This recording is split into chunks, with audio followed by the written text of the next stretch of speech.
banyak orang menganggap bahwa untuk menjadi orang baik itu pengetahuan agamanya harus banyak. Nggak mesti. Nah, ini penting. Nah, ada sahabat datang, dia datang, Nabi, gue cuma bisa Al-Fatihah. Gimana? Nggak apa-apa. Gue masuk surga nggak? Masuk surga. Sesimpel itu. Sesimpel itu. Ya, jangan jadikan sekolah apapun ya, atau pesantren sebagai tempat untuk yang bertanggung jawab terhadap moral anak kita. Allah ngasih kita nurunin agama buat apa? Nah, tujuan besarnya apa? Tujuan besarnya adalah untuk supaya manusia itu bisa bahagia di muka bumi ini. Wah.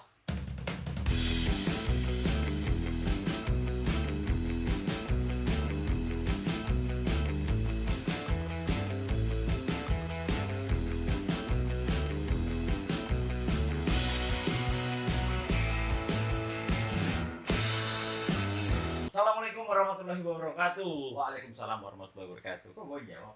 Gimana Mas Koris? Alhamdulillah Punya baik. channel kita. Iya, akhirnya ya. Channel ini dibuat untuk menjawab pertanyaan-pertanyaan orang-orang galau sedunia. Sekarang masuk ke perkenalan, ya. Jadi lu dulu apa gue dulu? Gue dulu deh yang pasti. Gua Ijar Karim, bukan siapa-siapa, ya. Fotografer ternama. Alah, berani-beraninya berdua nih bikin channel ini ya. Ijar Karim, orang yang penuh pertanyaan, banyak pertanyaan, dan titipan teman-teman yang lain banyak pertanyaan gitu ya. Karena ini sedikit sekelumit dulu. Dulu gua bersama yang di sebelah gua ini pernah seruangan. Gua selalu bertanya random aja, soal apa aja gitu. Yang gua nggak tahu, khususnya soal Islam ya, soal agama gua. Tapi bisa yang lain, bisa agama orang lah gue tanya juga. Pokoknya tentang kehidupan lah, random aja. Kenapa bisa nanya? Sebetulnya karena nyari dalil, jadi agak nenangin gitu. Misalnya, boleh nggak gue teriak-teriak gitu untuk ngilangin stres? Oh, teman-teman gue bilang, wah, teriak-teriak berlebihan tuh nggak boleh, haram gitu. Nah, begitu gue tanya ke Kores ini, ke sebelah gue, betul, gue post dulu. Apa namanya? Oh boleh, yang nenangin nih. Boleh. Kalau ada cerita, wah Asal jangan malam-malam. ditibukin orang ya. Kira-kira gitulah. Jadi pertanyaan-pertanyaan kecil, tapi kalau nggak ditanyain jadi pertanyaan seumur hidup lo. Gitu. Jadi lo nggak bakalan tahu gitu. Sementara kalau gue cari di internet gitu ya, nemu aja. Cuma kan gue nggak mau dong dibilang kayak orang-orang, lo tahu agama cuman karena browsing doang lo gitu. Nggak nanya ahlinya. Nah, di samping gua adalah ahlinya. Namanya siapa, Riz? Kores Tajudin. Tapi nggak ahli juga sih sebetulnya. Ini nggak ahli nih. Ini orangnya merendah. Nggak kayak gua nih gitu terus. Ya, banyak bacotnya. Nah, ini di sebelah gua adalah Kores Tajudin. Kores Tajudin ini yang gua tahu, pertama gua sudah bersama dia lebih dari 20 tahun saja. Ya. Dia ini adalah menurut gua karena gue gak kenal orang lain ya, menurut gue dia adalah Al-Quran berjalan dan hadis berjalan. Ya itu anggapan gue, mau nggak terserah lu. Gini. Gue cuma berusaha untuk menjawab pertanyaan-pertanyaan semampu gue.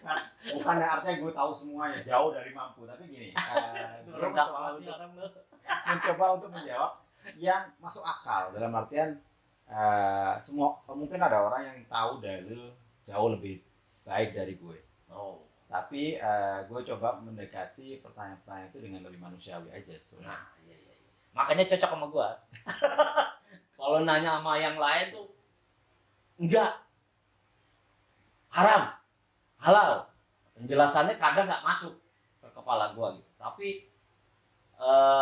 kalau dia yang jawab kok masuk gitu. Apa karena dia teman gue, apa karena cara penyampaiannya? Itu gue juga inilah. Makanya terciptalah channel ini. Semoga berguna lah buat orang-orang yang malu nanya sama orang pinter. Kadang nanya kita kelihatan dibodoh-bodohin gitu ya.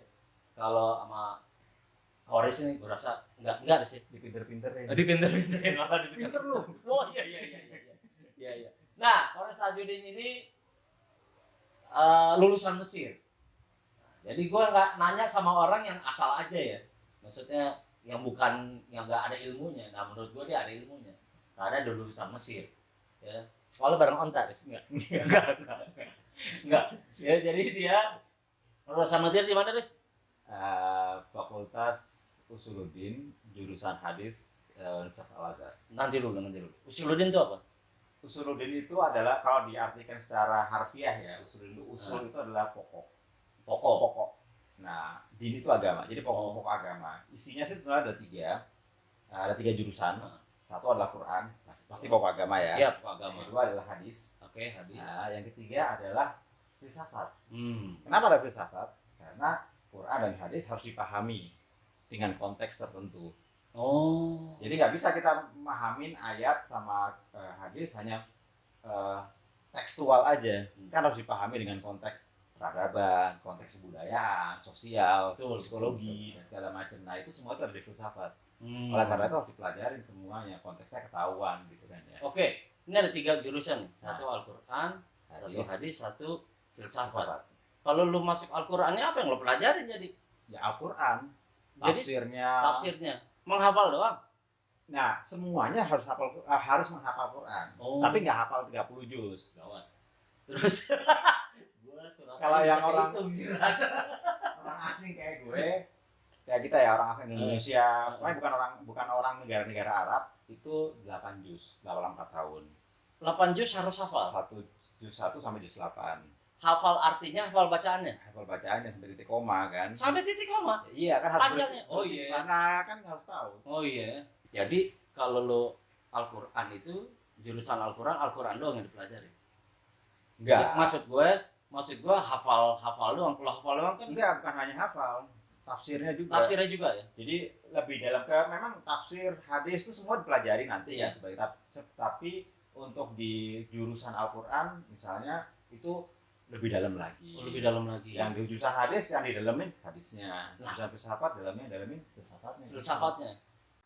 Dan gue akhirnya dijuruskan. Jadi di tahun ketiga itu dijurusin. Nah, Bukan lu yang mau. bukan. Itu tergantung nilai lu. Misalnya. Nilai gue. Dan itu kuliah gratis. Di Al-Azhar untuk fakultas agama gratis. Gratis. Jadi selain di Al-Azhar tuh nggak hanya fakultas kan dengan Karena kalau misalnya- Al-Azhar kan kesannya agama semua. Enggak, ada fakultas kayak kedokteran. Oh, matematika gitu. Handasa itu ya, engineering ada juga. Oh. Tapi itu bayar. Oh, kalau itu berbayar. Itu berbayar. Subsidi untuk orang asing itu hanya ada di fakultas agama. Oh, jadi gitu. Nah, karena gratis ngomong gratis. Lu kuliah jauh-jauh gitu. Lu asalnya lu dari mana sih? Dari Jawa Timur, dari Jawa- Bangil, Pasuruan. Tempatnya Inul. Ya, emang kenapa mau Inul? Gak apa-apa juga sih. Gue cuma yang gue ingat Pasuruan Inul. Iya, Nggak ada lain. Nggak ada lain. Ya. Iya. Nah Satu itu lagi ya itu lo. Ya udah. udah Inul doang. Jangan yang lain lah. Ya. Nah itu udah bayangin lu dari. Tapi pesantren banyak loh dari Pasuruan, Jar. Oh iya makanya gitu loh. Iya, Tapi nggak tahu dulu. Lu kan SMA kan. Lulus Pesantren. SMA. Pesantren Pesantren di. di Bangil. Oh jadi gini. Lu SD di mana? Bangil juga. Di Bangil. Bukan madrasah. Bukan. Nah, SMP. SMP SMA di pesantren. Oh. Lu nggak ada pas-pas ya nuntut ilmu ya? Maksud gua yang gitu-gitu aja. Gua aja pribadi dulu ya. Pengen masuk pesantren. Cuman karena pesantren tuh dulu temen gua nakut-nakutin. Takutnya gimana? Lu kalau dihukum, dicambuk lu di empang. Kalau enggak lu nggak bisa bangun pagi. Wah lu pokoknya ditakut-takutin lu yang serem-serem. Gue nggak mengalami itu, Jar. Nah gua ya nggak tahu temen gua ngebohongin gue ya. Pesantren kakek gue. Pantes lu sampai berani malu.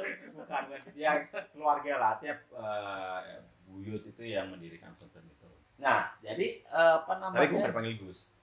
Nggak ada. Oh iya, nggak ada. Di Pasuruan nggak ada yang Gus. Bukan, di tempat gue itu pesantren yang sangat apa ya, kalau menurut gue sih hierarki nggak terlalu. Jadi semua dipanggil Ustadz aja.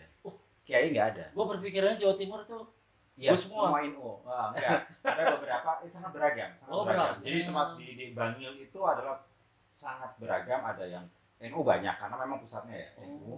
Nah, bukan di sana nggak dibilang NU nggak ada. Yang ada adalah NU. Antara U dan O ya. Antara U dan O. Susah. Iya, gue kalau teman-teman gue orang Jawa Timur orang NU, kenapa ngomongnya agak U sama O, padahal kan ada Nahdlatul Ulama, nggak Iya. ada Nahdlatul Ulama gitu, nggak ada. Iya, Tapi ngomongnya dibilangnya O. coba ya warga NU. Gue agak bingung juga apa karena logat ya, gue juga nggak Iya. tahu. Nah, semua nah itu terus kemudian ada di sana ada pesantren Persis. Nah, Persis itu Persatuan Islam. Itu pesantren yang sangat hadis. hadis. Jadi sangat tekstual pada hadis. Bukan berarti Sangat ketat pada hukum dengan kan ya gini. bukan berarti lu melupakan Qurannya kan, begitu kan? Enggak. betul. Karena gini, karena nih random aja nih, gue langsung ini nih. Karena banyak banget gitu. Misalnya kita ngomong ini, nggak bisa. Lu ada Al-Quran dong gitu. Lu nggak bisa ngutip hadis gitu. Lu harus tahu ayatnya. Wah, itu kan gue pengen jawab tuh salah sih, cuman gue kan nggak punya ilmu kan. Oh gue aja, oh gitu ya. Iya, lu harus kuat dulu di Al-Qurannya. Hadis mah belakangan gitu. Misalnya kayak gitu ya. Akhirnya kenapa di apa namanya di Al-Azhar tuh ada jurusan itu karena memang penting hadis kan. Ketiganya itu penting. Nggak hanya Quran ya, pasti ya. Iya. Paling penting. Karena sumber hukum paling penting kan Quran. Hukum nih ya. Hukum Islam atau sumber Islam, sumber pengetahuan Islam lah. Ada di Ada di Al-Quran. Al-Quran. Oke. Yang kedua adalah hadis. Kenapa? Karena kan memang kan hadis itu penjelasan dari Nabi, ya kan ya. Dan dia yang paling tahu kan, karena dia orang pertama yang menerima wahyu. Nah, yang ketiga adalah kemudian adalah filsafat itu melengkapi. Banyak orang sekarang ya, teman-teman yang sekarang yang banyak filsafat tuh nggak sesuai dengan Islam. Ini. Nah, menurut gue sih ketika kita bilang gue nggak mau berfilsafat, kata teman filsafat itu adalah salah satu aliran filsafat. Iya. Karena lo menolak filsafat, Iya. itu adalah aliran filsafat. Iya sendiri. itu. Iya, benar. Intinya apa? Intinya setiap lo berpikir, lo itu sudah mau kayak filsafat. Ketika lo tidak berfilsafat, itulah filsafat lo. sendiri. Filsafat lo adalah penolak filsafat. Iya. Nah, apa namanya? Sama itu sebetulnya filsafat itu apa? Itu kan adalah pengkodean cara berpikir aja. Pengkodean bukan hanya cara berpikir, ada banyak ya. Tapi itu gue menyederhanakan masalah. Jadi nanti pasti akan orang-orang filsafat akan membantah gue ya. Iya. Tapi Di komen aja. Dibantai nggak apa? Gue menyederhanakan bahasanya cara sama kayak gini lah. Lo apa namanya ada hujan turun, ya kan ya. Orang fisika, teman-teman fisika kan udah ini hujan turun mungkin ada teorinya Iya, awan naik ke awan kan digeser jadi sebelum orang tahu teori itu, apakah hujan nggak turun seperti itu? Kan enggak. Fisika hanya menteorikannya, mencatatkan menjadi teori. Sama kayak filsafat juga gitu. Sebelumnya apakah orang nggak berpikir? Ya berpikir.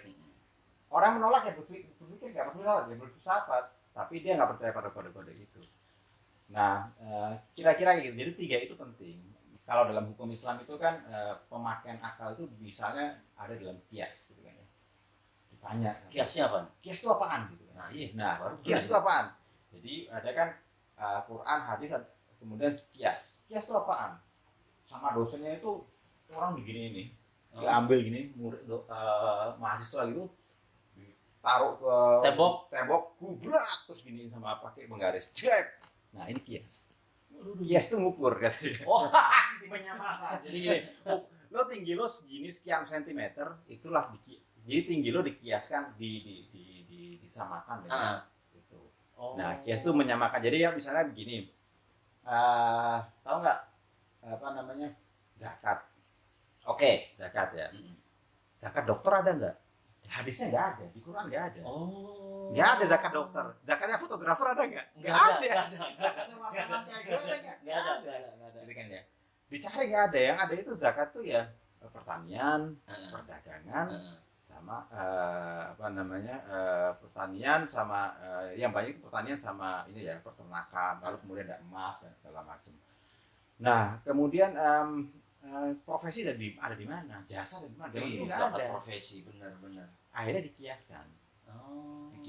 Oke, kan nggak adil, nggak fair kalau misalnya dokter yang punya atau CEO yang punya manajer yang punya penghasilan puluhan juta nggak dipajekin, nggak dizakatin. Tapi petani yang penghasilannya segitu ya zakat. Dalam Islam nggak boleh itu. hak asasi itu. Semua harus mengeluarkan zakat kan Semua gitu kan. zakat. Bukan, semua harus sama. Akhirnya Harus sama. dibuat dikiaskan. Oh, ini dikiaskan dengan misalnya dikiaskan dengan apa? Dengan penyimpanan emas, dengan apa? Ada banyak perkembangan yang membuat ya harus kayak gini adalah misalnya transaksi. Semua buku fikih mengatakan transaksi itu harus ada harus kayak misalnya transaksi itu harus ada kayak hitam di atas putih, di atas batu. Iya, nggak boleh di sesuatu di tempat yang gampang hilang seperti di atas air gitu. Sekarang kalau misalnya transaksi digital gimana? Loh, ada di hard disk atau di server gitu kan nggak kelihatan gitu kan ya. Oh, zaman sekarang. Zaman dulu nggak ada. Nggak ada. Gitu. Nah, oleh karena itu pentingnya di situ sebetulnya memahami agama itu dengan lebih kita tetap memakai Al-Quran dan hadis sebagai pokoknya, tapi kemudian kita mengaktualkannya gimana sekarang. Karena dengan perubahan zaman kan, dengan perubahan zaman. Kayak misalnya Homer, narkoba haram nggak? Jangan dulu nggak ada. Kalau cari di hadis di Al-Quran nggak ada, gitu kan ya? Nggak ada bendanya. Opium ada? Nggak ada. Nggak ada. Homernya apa dulu? Homer itu arak. Oh, kalau bahasa ini. Gue pikir kartun Homer bapaknya. Homer. Terus? Oke. Enggak kan tukang minum juga Homer. Itu Homer bukan Homer. Oh, bukan ya Homer. Nah, kemudian semua yang memabukkan dikategorikan itu. Mau dipakai, mau itu mau memakai ragi, mau pakai distilasi, mau pakai kan macam-macam tuh. Ada yang whisky prosesnya beda lagi tuh. Sama wine itu kan Homer itu kan mirip kayak wine. Terus kemudian ada narkoba. Narkoba kan enggak kan. Tapi kan dia kemudian dikiaskan dengan ada al-khamru ma yukhamirul aql. Jadi khamr itu adalah sesuatu yang menutupi akal. Apapun yang menutupi akal gitu kan, yang membuat lo giting, membuat lo siwar gitu, membuat lo tak terkendali. Pada intinya adalah bagaimana ketika sesuatu yang membuat kita tidak terkendali, kita akal itu nggak bisa mengendalikan diri, nah itulah sebetulnya sesuatu yang memabukkan.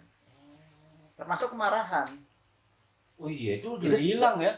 Ketika lo marah itu hilang, lo bisa bunuh orang, lo bisa jadi gua kalau nonton konser walaupun gua nggak minum tapi gua yang teriak-teriak kayak orang gila-gila itu gua sama maboknya tuh ya sama orang itu. Mabok dalam tanda kutip ya. Iya, artinya marah tadi bukan mabok Homer ya, bukan mabok yang dibilang tadi. Iya. Ntar gua di enggak. maki. Ya lo penontonnya ntar pintar semua kok, ya nggak pintar komen. Nah kalau balik lagi nih, udah ngelebar jauh nih. Lu SMP, SMA pesantren gitu ya.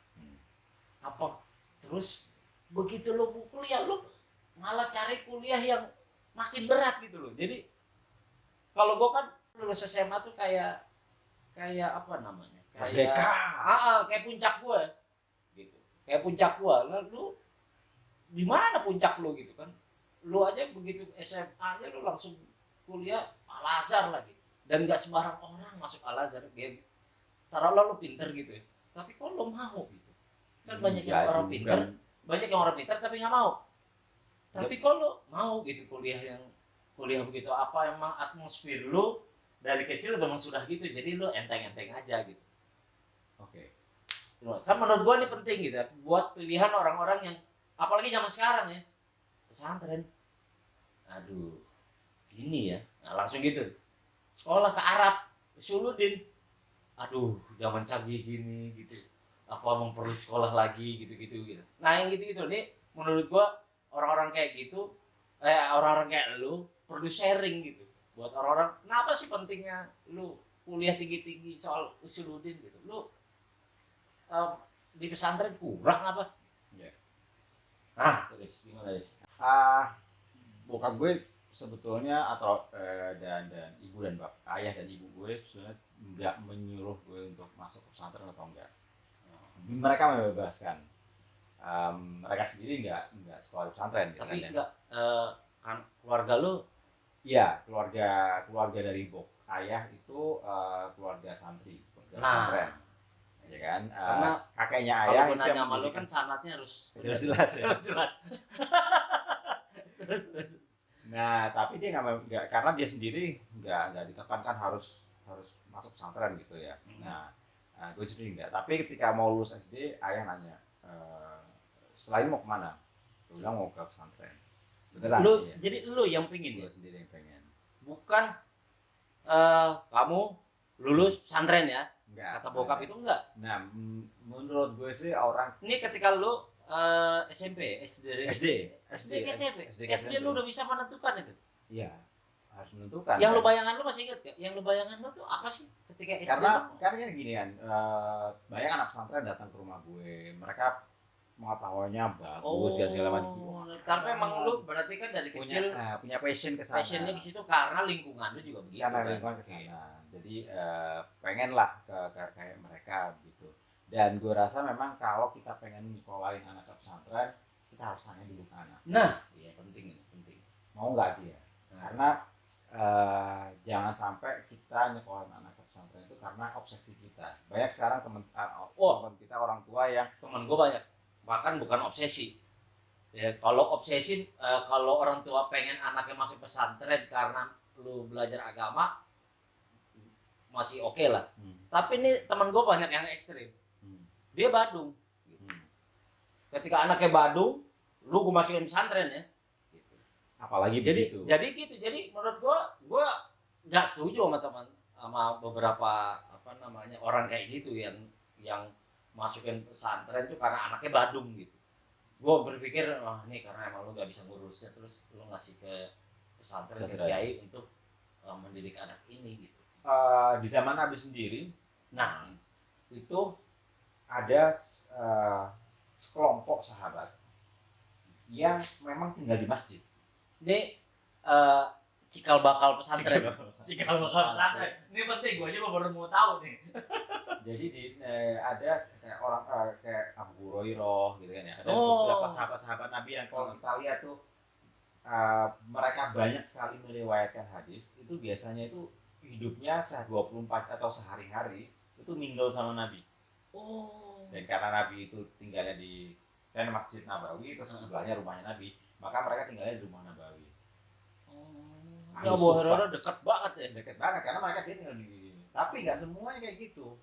Ada Utsman bin Affan yang tiba-tiba berdagang pergi ke luar negeri berbulan-bulan, balik lagi datang tanya ke Abu Hurairah, waktu gue pergi tadi Nabi ngomong apa aja, ayat apa aja yang turun gitu kan ya. Ada orang yang sebagian orang yang memang tugasnya itu adalah kesana. Gak semua orang, sebagian besar sahabat nggak begitu. Nggak begitu ya? Nggak begitu. Enggak, sebagian itu enggak seperti Abu Hurairah enggak ya. Nggak. Mencatat apa Bener-bener belajar agama. belajar agama lah. Enggak semuanya. Hanya sebagian kecil yang memang kalau karena dikeluarkan dibilang bahwasanya memang ada satu bagian takum minkum ummatu yad'una ilal khairi. Nah, itu sebagian dari kecil mereka yang kalau misalnya ada orang ketika kembali dari perang, ketika kembali dari berdagang, mereka menjadi rujukan. Ini harus tetap ada, tapi jangan semuanya, sedikit aja gitu ya. Nah, karena yang lain diperlukan di bidang yang lain. Iya, ya saat itu menjadi- karena perang diperlukan kan ada yang jadi pejuang gitu kan. Ada yang jadi pedagang, jadi apa. Nah, dalam kehidupan kita juga gitu. Nggak semua orang harus jadi anak pesantren. Untuk menjadi orang baik, itu nggak semua harus jadi masuk pesantren. Untuk supaya anak kita baik, nggak harus masuk pesantren. Banyak orang menganggap bahwa untuk menjadi orang baik itu pengetahuan agamanya harus banyak. Nggak mesti. Nah, ini penting. Nah, ada sahabat datang, dia datang, Nabi, gue cuma bisa Al-Fatihah. Gimana? Nggak apa-apa. Gue masuk surga nggak? Masuk surga. Sesimpel itu. Sesimpel itu. Kalau lo melaksanakan Al-Fatihah Karena gini. Sekarang itu ya, sekarang banyak orang apa gue ya? Banyak orang tuh gini. Gue Islam. Ya, yang penting gue sih baik lah. Baik itu dalam arti yang penting gue nggak nyolong, nggak ngomongin orang, udahlah. Cukup itu gitu. Udah nggak belajar lagi gitu. Sudah nggak perlu lagi yang lain gitu. Bahkan hal-hal yang wajib gitu ya, nggak tahu wajib atau enggak ya, wajib lah, yang wajib sholat gitu udah nggak perlu lagi. Yang penting gue baik, yang penting gue nggak nyolong, yang penting gue nggak merugikan orang gitu. Ya nggak gitu juga. Gak gitu juga. Jadi gini, kan gua kan orang yang orang yang kurang ilmunya ya. Jadi ketika gua ada yang hal-hal yang memudahkan gua langsung wah ini gitu. Gua tahu itu juga nggak benar juga, butuh ini juga. Tapi banyak gitu yang menurut gua alhamdulillah sholat lancar. Ya walaupun nggak tepat waktu. Ya. Bukan nggak tepat waktu, tidak di awal waktu mungkin. Tepat beda ya? Beda. Beda. Tepat waktu itu adalah lo kalau sholat zuhur, ya kan, selama sebelum adzan asar Itu tepat waktu. Oh, di awal waktu. Di awal waktu. Oh, Beda. agak menenangkan. Tapi di awal waktu Karena ada sebagian disarankan. sholat yang Nabi itu melakukannya tidak di awal waktu. Oh, ini random nih. Kayak Isya itu Nabi melakukannya agak akhir. Agak akhir tuh jam berapa? Bukan agak akhir, misalnya Tengah malam.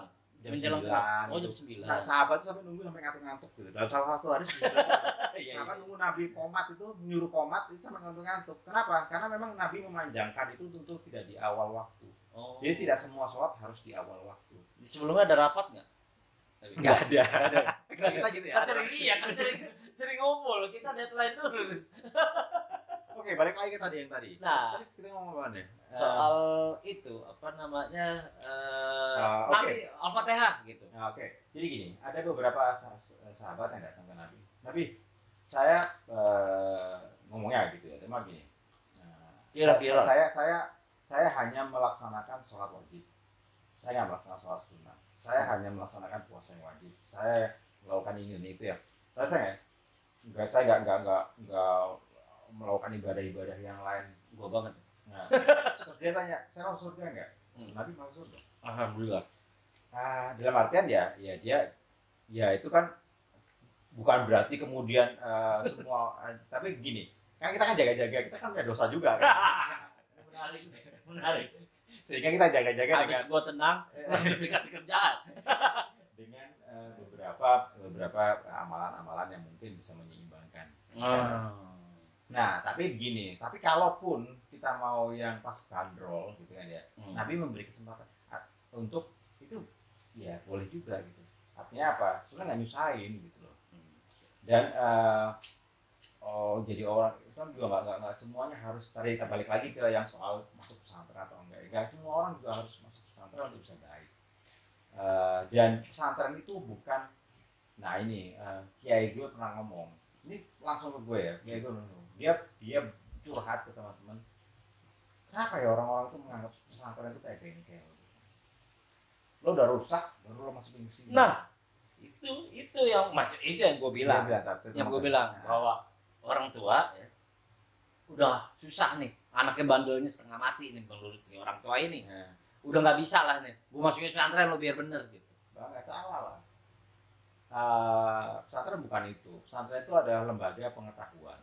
Dalam artian pesantren memerlukan orang-orang yang memang cemerlang dalam hal ini, nggak punya masalah, cemerlang dalam hal intelektual, nggak punya masalah secara moral, sehingga mereka ketika mereka lulus nanti mereka siap itu untuk menjadi panutan. Oh. Gak jangan kayak gue gitu kan ya, di pesantren tukang lompat pagar terus gitu kan. Kalau Semua orang punya cerita, lompat pagar, nonton film gitu kan. Iya. Bioskop gitu ya. Bahkan Ya, nonton film aja ini ya, ya biasa lah anak pesantren Iya, rata-rata gitu. Tapi gini, intinya adalah jangan jadikan sekolah apapun ya atau pesantren sebagai tempat untuk yang bertanggung jawab terhadap moral anak kita. Moral anak Gini, kita karena tanggung jawab lu- di orang tua. karena lu Belum ingin selesai. belum. Itu kebiasaan gue nyelak-nyelak. Terus Kan tanggung jawabnya di kita, di Iya. orang tua. Di mana-mana itu di hadis di Quran tuh tanggung jawab untuk anak itu bukan ada di pesantren, ada di orang tua. Kalau orang tua nggak bisa, jangan terus kemudian bebannya dikasih kepada ustadz, Nah, jangan itu. dikasih kepada guru. Kalau misalnya anaknya nakal, jangan dibilang, lu di sekolah diajarin apa sih kok sampai begini? Nah, ini Lu sering diajarin banget itu. apa namanya sopan santun di sekolah? Ya bukan dong, sopan Iya, santun iya, diajarin di rumah. Karena tempat kuliah Islam tuh ini enggak menjadi keras nggak lu gitu terhadap ilmu pengetahuan yang lu dapat. Keras maksudnya gimana? Keras tuh gini,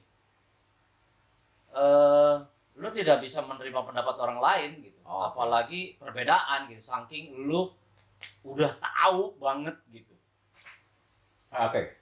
Al-Azhar sebetulnya adalah mereka selalu mengatakan bahwasanya diri mereka adalah kelompok wasatiyah. Wasat itu apa artinya? Jadilah kamu umat yang tengah-tengah. Iya. Nah, tengah-tengah itu apa? Akhirnya diartikan secara yang paling ini adalah moderat. Moderasi. Jadi nggak terlalu ke kanan, nggak terlalu ke kiri. Moderat di tengah. Nah, Al-Azhar selalu mengatakan seperti itu.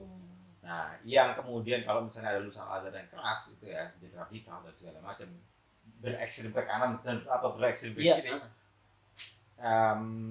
itu bukan dari Al-Azharnya. Karena di sana Dari pergaulan. dari pergaulan atau dari latar belakang mereka. Tapi apa yang dikasih sama Al-Azhar sih udah Al-Azhar itu wasatiyah itu ya. Nah, ngasihnya itu banyak. Lu Oh, terserah iya. mau ambil yang mana ya. Oh. Jadi kayak istilah kata Lu tadi ngasih gua ngasih buah gitu buah, kan ya. ada bermacam buah. Ada buah gitu kan ya. Nanti lu mau jadiin jadi kari pisang lah, jadi Oh, apel lah, jadi bahannya sih tetap gitu ya. Nah, kayak gitu. Nah, sedangkan di tempat lain mungkin nggak seperti itu. Mereka dikasih makanan jadi. Lo kalau misalnya nggak kayak gini, ya salah. Iya salah. Kayak begitu kan akhirnya jadi ini kan jadi apa namanya jadi orang yang Tapi sempat gue itu menjadi keras. Gue menjadi Oh, iya? radikal sempat menjadi keras, bukannya dalam artian kerasnya itu begini. Gue yang paling benar, gitu kan. Orang lain salah. Oh, nah itu maksud gua. Orang lain salah. Itu gitu kan. maksud gua karena lu berasa tahu gitu. Nah. Berasa sudah mempelajari dengan Orang dalam lain. gitu. Gitu. Nah, sekarang apakah gue menganggap diri gue benar ya? Semua orang pasti menganggap bahwasanya yang gue yakini benar. Kalau Iya. enggak kan orang kan masa Iya. meyakini sesuatu yang salah kan? Iya, Kan? mungkin juga. Nggak mungkin juga. Ah. Tapi di saat yang sama sekarang gue bisa mengatakan bahwasanya orang lain juga berhak untuk mengatakan diri gue benar. Dirinya benar gitu. Jadi Jadi artinya gue menganggap gue benar, tapi gue tidak menutup kemungkinan orang lain juga benar. benar. Nah, gua sekarang nanya, apakah orang mau tahu Islam harus kayak lu? Enggak. Jadi, Enggak semua orang harus seperti yang gue bilang tadi. jadi prosesnya harus dari SMP pesantren, SMA pesantren, kuliah di Mesir gitu. Hingga akhirnya sampai lu sekarang lu tahu semuanya gitu. Lo Apa bayangin. semua orang harus begitu gitu? Enggak semua orang harus punya pengetahuan agama yang lengkap. Ya. Kita harus membedakan antara beragama itu antara tentang pengetahuan tentang agama dengan agama yang kita praktekkan. Yang kita tahu dan yang kita praktekkan. Ya. Oke. Allah ngasih kita nurunin agama buat apa? Nah, tujuan besarnya. Tujuan besarnya apa? Tujuan besarnya adalah untuk supaya manusia itu bisa bahagia di muka bumi ini. Wah, ini penting. Bukan untuk memberatkan manusia. Rahmatan lil alamin itu Nah, salah satunya. Oh. Kalau memang begitu, kemudian semua perangkat, semua ibadah itu memang ditujukan supaya kita bahagia. Nah, ya artinya yang kita pegang, kalau ketika kita sholat, apa yang ada di hati kita, bukan apa yang ada di gerakan. Bukan membuat kita bahagia, tapi bukan membuat kita benci bahkan marah gitu. Nah, apalagi marah. Gitu kan, ya. Selama ini ada beban. Iya. Bahwasanya Gitu. kalau lo udah ketika lo hijrah gitu ya, misalnya ya. Nah, hijrah Kalau ini harus ada ada chapter sendiri tuh ada hijrah. sendiri tuh. Tapi begini, ketika lo udah bertobat, udah misalnya kembali ke jalan Tuhan, terus kemudian gue harus mau membalas ini dengan mempelajari semua, terus gue keluar dari kehidupan gue dan gue Iya. nggak ada satupun sahabat Nabi yang seperti itu. Kan nggak ada satupun ya, tapi sebagian besar sahabat Nabi ya gitu. Gitu. Ketika mereka pertama kali hijrah, Nah, sahabat Nabi pertama kali hijrah dari Mekah ke Madinah, sampai Madinah jebret, mereka nggak tanya apa-apa, mereka cuma tanya di mana pasar. Ngapain? Gue mau kerja. Kenapa? Mereka nggak mau membebani orang lain. oh intinya tidak membebani orang lain. Nggak menjadi beban sosial. Iya, beban sosial. Kalau lo udah nggak mau kerja, ya kan ya, terus kemudian lo mau yang ngaji doang, itu akan menjadi beban sosial. Ini arti kata hijrah awal Sebenarnya iya, hijrah Sebenarnya, dari Mekah ke dari Madinah. Makkah ke Madinah itu Itu kan. artinya apa? Dalam Islam itu dibutuhkan masyarakat yang lengkap. Ada dagang, ada pekerja, Jadi, ada ini dan segala macam. Bayangin kalau semuanya menjadi Abu Hurairah pergi ke Nabi, udah Nabi gue di masjid aja, gue akan ini. Bagus sih bagus. Ekonomi Tapi nggak akhirnya nggak bisa, jalan kan? gitu kan ya. Nah, setelah lu belajar apa namanya tinggi-tinggi itu kan artinya lu bahasa Arab lancar. Artinya apa yang lu baca dalam sholat itu, lu ngerti, pasti dong, ya enggak? Titik komanya lu bayangin, lu paham. Sementara aku kan enggak. Nah, orang-orang kayak gua nih yang enggak paham tuh apa akan mengurangi, bukan mengurangi, apa layak enggak gitu malah. Bahkan begitu gitu. Banyak orang yang pengen sholat, gue sholat juga nggak tahu juga bacaannya apa, jadi ngapain gue sholat ya. Nah gitu loh, jadi Akhirnya banyak orang yang kemudian ketika pengen jadi orang baik akhirnya harus belajar juga pengen karena ada semangat itu kan sebenarnya. Ya memang dimaklumi ya hal itu. Kalau pertanyaan lo orang sholat apakah harus bisa bahasa Arab atau enggak? Ya idealnya kayak gitu. Karena semua bacaan dalam sholat itu dalam bahasa Arab. Beda sama doa ya. Doa itu kita bisa bahasa apa saja, bahasa yang kita ngerti. Tapi kalau sholat kan semua harus pakai bahasa Arab. Sehingga idealnya kita harus ngerti bahasa Arab. Itu idealnya. Gue juga pengen bilang bahwasanya memang tadi kondisi ideal, tapi tidak semua orang yang mengerti bahasa Arab, bahkan orang Arab sekalipun bisa mendalami sholat dengan sangat khusyuk. nah berarti ada faktor lain. ada faktor lain maksud gue. Faktor lain, dan faktor lain itu jauh lebih penting daripada bahasa Arab. Wah, Nah, artinya gini, kita mau bahas sekarang apa nanti? nanti tapi gue kasih clue sedikit gini. Bahwasanya gue belajar bahasa Arab dari gue umur 13 tahun. Ya kan ya. Terus kemudian gue di pesantren 12 tahun, gue kemudian di Mesir selama 6 tahun gitu kan ya. Hampir 20 tahun gue belajar bahasa Arab kan langsung ke orang Arabnya. Nah, kemudian Langsung ke orang Arab tuh. Ya, langsung ke ke Arab ya. Iya. Nah, tapi 26 tahun itu tidak membuat gue bisa sholat dengan mendalami makna sholatnya. Yang gue pelajarin, gue semakin pintar untuk semakin tahu tentang bagaimana menggerakkan tubuh. Gue semakin tahu dengan belajar agama, gue semakin tahu bagaimana menggerakkan tubuh ketika sholat, bagaimana mengucapkan bacaan-bacaan sholat dengan benar. Tapi tidak ada satu kitab pun, tidak ada satu pengajian pun, tidak ada satu mata kuliah pun yang ngajarin gue gimana meletakkan hati ketika sholat. Ya itu gue belajar. Gue juga baru tuh. Meletakkan hati ketika sholat tuh kan nggak kita belajar di mana. Iya benar, nggak ada itu. Buku-buku lah nggak ada. Tapi kita di setiap pelajaran itu ya, itu kita ada kusyuk, tapi How to-nya nggak ada. How to-nya nggak ada. Paling how to-nya ya gitu doang ya. Jangan mikir yang lain. Ya gimana gitu kan. Nggak bisa. Nanti kita bahas. Jangan mikir yang lain itu adalah kesalahan pertama ketika kita mau khusyuk. Nah, kan penasaran kan? Benar. Nanti kita lihat ya. Aduh. Satu sebelum kita sudah ini ya. Ini udah yang perdana ini ya. Bacaan bahasa conversation orang Arab tuh sama nggak sama bahasa Al-Qur'an? Jauh beda. Jauh beda. Nah, kita ketika di pesantren di Indonesia kita mempelajari bahasa baku. Nah, ketika sampai di sana kita coba dong pakai bahasa baku. Apa kabarmu dan segala macam. Iya. Begitu kita ngomong apa kabar? Masa? Bukan itu. Ya, kayak gitu. Kaifa haluka. Iya.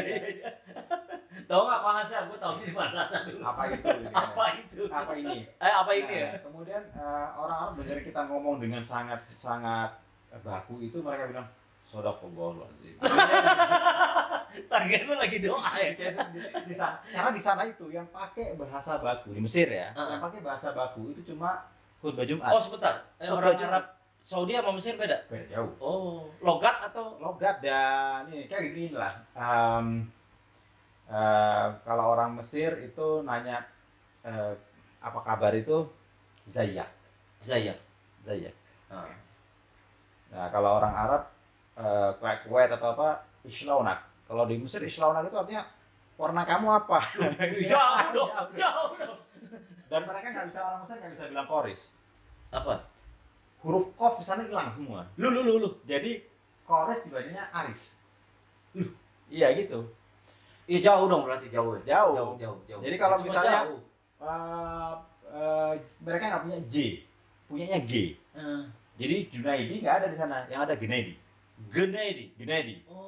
Jadi kalau ada yang sholat waktu itu, gue pernah sholat itu ya imamnya Memang bukan orang ini ya, Iya. orang biasa. Jadi gitu. lafalnya lafalnya lafal lafal Mesir gitu ya. Wa wagadaka dhola. Yang belakang bilang wa wajadaka. Wa wagadaka, kayak orang ngingetin orang Sunda Vespa itu dengan Iya. Oh, paham. di otaknya Iya, di dia otaknya wa dia. wajadaka, Oh, gitu. iya. Tapi di lidah dia wa wagadaka lagi gitu. Tapi kan harusnya dia baca Harusnya sesuai dengan sesuai itu aturan. ya, aturan. Itulah yang dibilang sama Kunto Wijoyo bahwasanya aturan agama itu kayak yang lo main badminton. Analoginya menarik nih. Kalau main badminton, ada di main badminton itu kayak misalnya aturan-aturannya. Kok keluar atau kalau keluar ya out gitu kan ya. Okay. Kalau lebih tinggi waktu servis fall gitu ya, segala macam. Itu ada aturan yang baku di semua, lo mau main dimanapun Oh iya. dipakai gitu kan ya. Atau main bola lah ya, Iya, lo mau main bola dimanapun Itu aturannya kayak gitu, kayak gitu. offset ya kayak gitu Iya, gitu kan ya. Iya. Tapi orang Brazil punya cara main sendiri, orang Arab punya cara main sendiri. Menarik. Nah, dalam beragama juga gitu, ada hal-hal yang universal yang semua orang harus patuhin. Cara Pasti. sholat misalnya kayak Iya, tadi ya, betul. bahasa Arab segala macam. Tapi ketika kita ada beberapa hal yang sisi lokalnya. Sekian, gua Ijar, Boris. Doris, ya sampai ketemu di episode selanjutnya. Assalamualaikum warahmatullahi wabarakatuh. Waalaikumsalam warahmatullahi wabarakatuh.